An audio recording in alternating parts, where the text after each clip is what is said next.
YouTube. Hello, Facebook, since I'll be posting this on Facebook.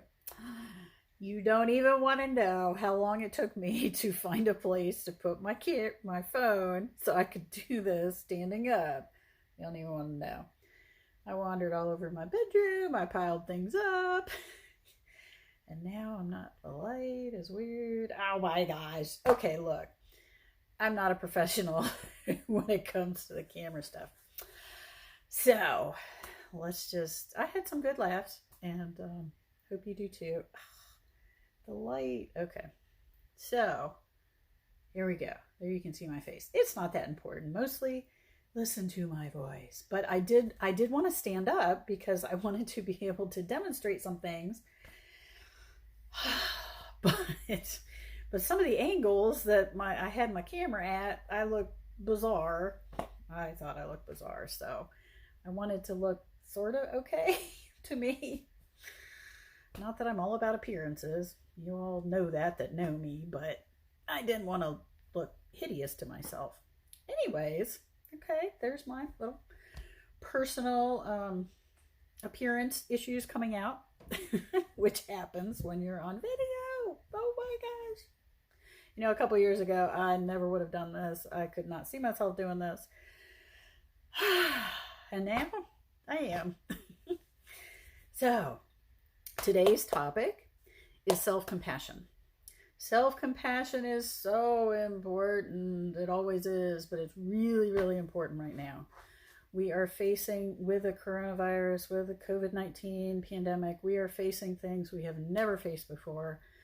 We are all going through changes of various sorts. We are all dealing with threats of various sorts: biological threats, economic threats, personal safety, comfort issues, change of schedule, our kids' change of schedule, major shifts in activities that we're accustomed to doing and being a part of.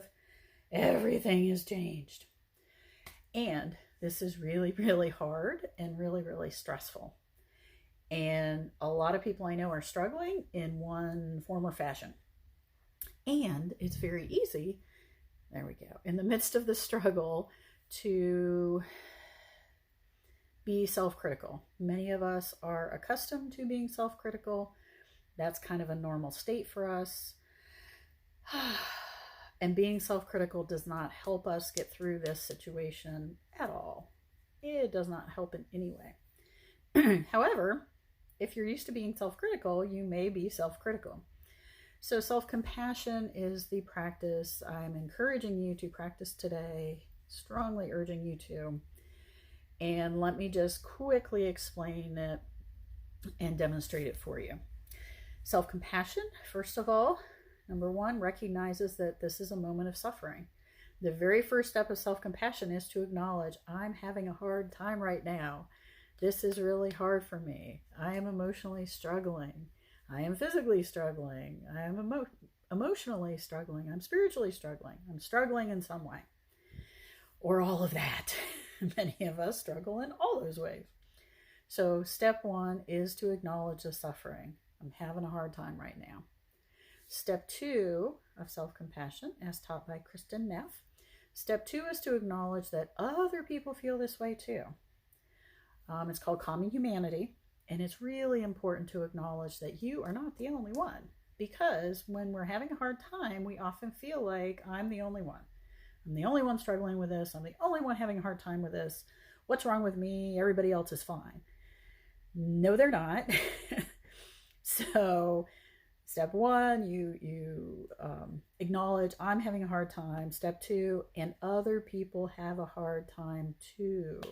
Yes, we are all having a hard time with this in whatever way we are. Now, each of us are having our unique struggles based on who we are, based on our resources, based on our life obligations. Some people are struggling more than others. Absolutely. Some people are not struggling too much. Cool. That's great. But step two is to acknowledge that other people out there feel similar things that I do. Other people are struggling in similar ways. Not identical, but it doesn't matter. It doesn't need to be identical suffering. And this is not about comparison in the sense of, oh, well, I'm suffering worse than others, or I'm not suffering as much. No, no, no. Do not try to quantify suffering. Please don't do that. It's a waste of time and energy. It does no good because it doesn't matter.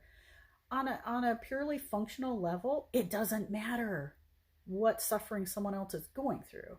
You're not feeling their feelings. You do not experience what they experience.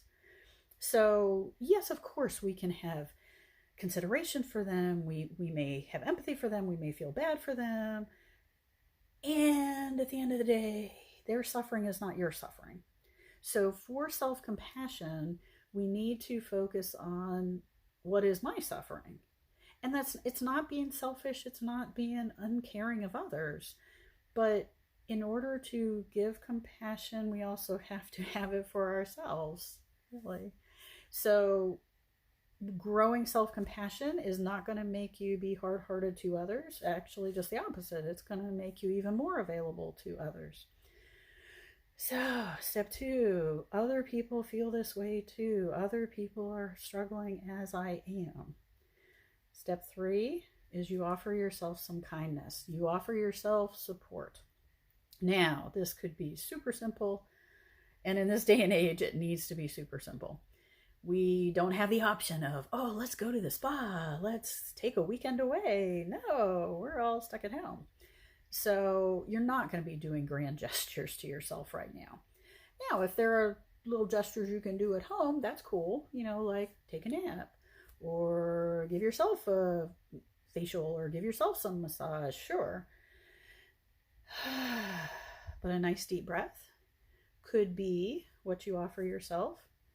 Maybe if you're running around feeling real stressed, maybe the offering kindness to yourself is you sit down for a couple minutes. You take a deep breath. I keep putting my hands on my heart. That is the physical demonstration of yin or supportive self-compassion. So you place your hands over your heart and breathe and relax. And you can also place your hands over your heart as you're talking through the self-compassion. So you might, recognize that, oh my gosh, I'm feeling really stressed. Put your hands on your heart and take a nice slow breath and then speak to yourself.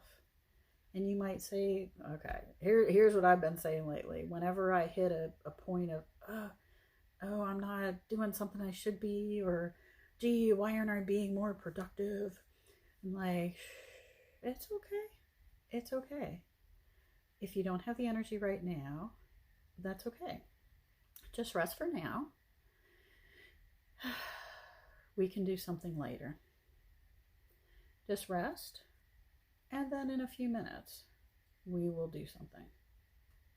Like about a half hour ago, I was like, okay, I want to do this video, but first, I want to get on my phone and mess with my Heyday farm. So I did. I laid on my bed and messed with my farm a few minutes and breathed and relaxed.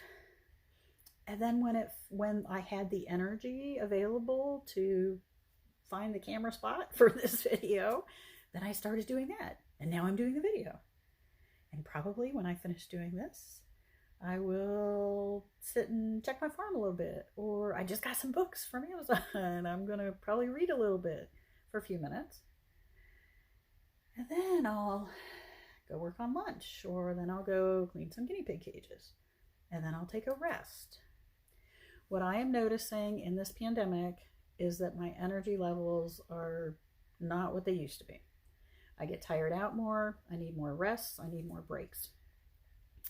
And as I'm taking them, I'm having, my usual internal dialogue. Why do you need a break? This is silly. You're not doing that much. I'm like, okay, voice, I hear you. But right now, I do need a break. I'm just going to take a break. It's not that big of a deal. It's okay. Other people are feeling tired too. Other people are feeling the need for more breaks.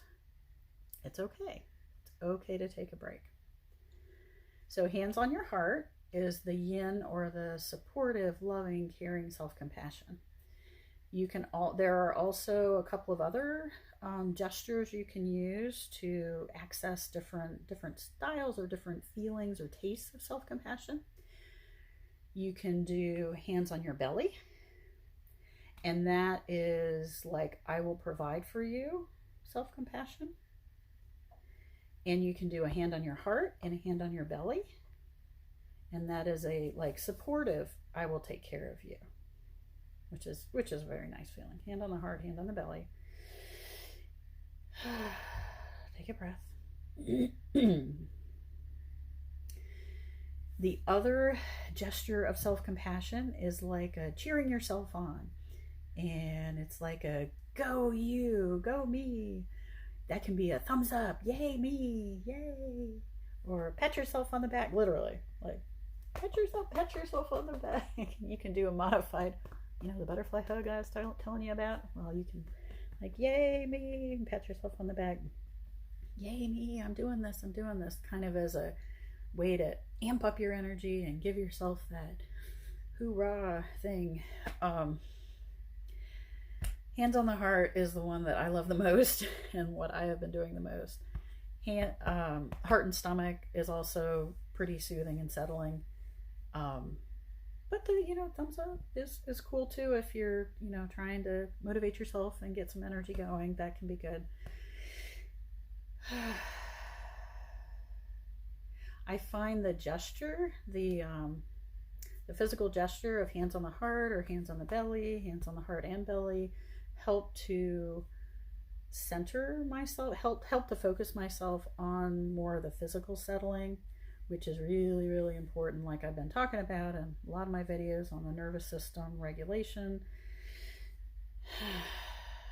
So touching your body, holding your body in a sense, is really soothing and settling, especially at this time when we are more isolated and at home. Some people are at home alone.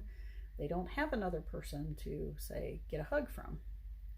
And many people are used to getting a lot more hugs than they're getting. So if you're a physical touch person, this is a really hard time. So please hug yourself. Self-massage, pressure, wrap yourself in blankets. If you have weighted blankets, do that. If not, do like layers of quilts and big heavy blankets until you get too hot. But the weight, feeling the weight and feeling the pressure is good. Hug yourself. If you are quarantined, if you are isolated, however you want to put it, with someone, if you're physically distancing, but you have somebody in your house that you can hug, then hug them, sure. But I know a lot of people, of course, are nervous about that and physical contact. So hug yourself. It's something. Give yourself a hand massage. Give yourself a foot massage. Anything, any kind of contact really helps to calm the nervous system. If you're feeling a little depleted, do some stretching. Twist your body, stretch your body gently. But stretching, pulling joints, so just a little bit is helpful. I love a good stretch. It feels wonderful. Oh, now I want a big stretch. Big stretch and twist. So that helps to kind of liven up your energy a little bit. Okay, so there is self-compassion. Please, I encourage you, practice it a lot. We need it a lot right now. Whatever you're dealing with, as you hit your own personal snags, when you hit those moments of, oh my gosh, what's wrong with me? Nothing's wrong with me. This is a really hard time. Your reactions are very understandable. It's very normal, very typical. Chances are you're reacting in ways that if I knew your history, I would totally be able to understand it. It would totally make sense. We're all reacting out of our past, whatever they are. We're reacting out of our patterns, out of our traumas. And it's a hard time.